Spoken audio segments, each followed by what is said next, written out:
ya. Nah, jadi punakawan itu puna dan kawan.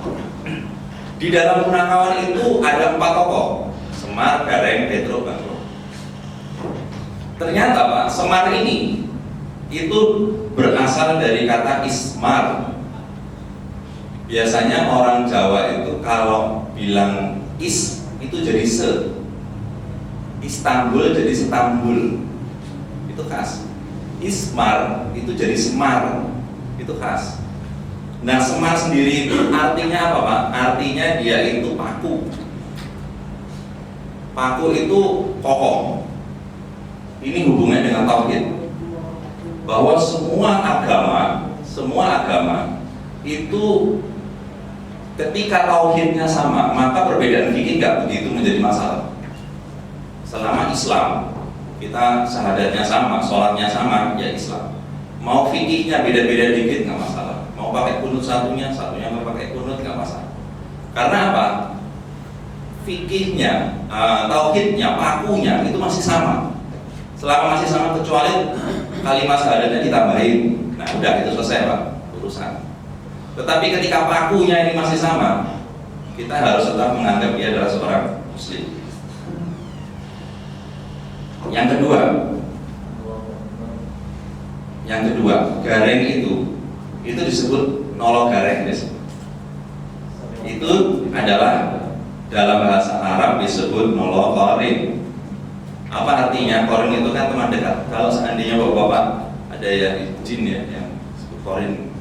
Nah, itu adalah teman dekat. Ini hubungannya dengan apa Pak? Dengan jamaah atau dengan ukhuwah Islamiyah? Ukhuwah Islamiyah. Jadi ketika kita sudah memiliki tauhid yang benar, kita harus berada di dalam jamaah. Kita harus berada di dalam ukhuwah Islamiyah. Ya. Ini adalah gareng Pak. Ukhuwah Islamiyah.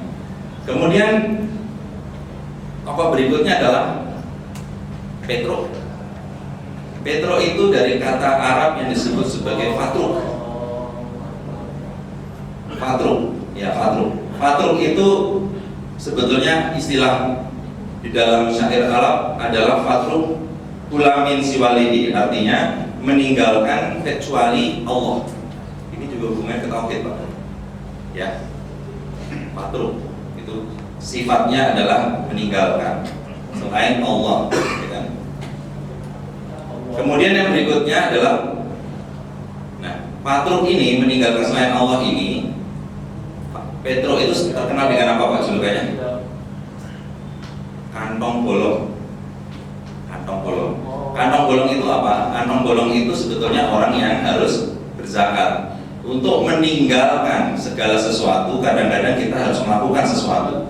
Untuk meninggalkan sesuatu duniawi, kita harus rela mengeluarkan yang terbaik yang kita punya. Makanya disebut kantong bolong. Petro itu kantong bolong. Kemudian Bagong. Bagong ini sering disebut sebagai baho. Baho itu artinya menolak dari sesuatu yang buruk. Menolak dari sesuatu yang buruk.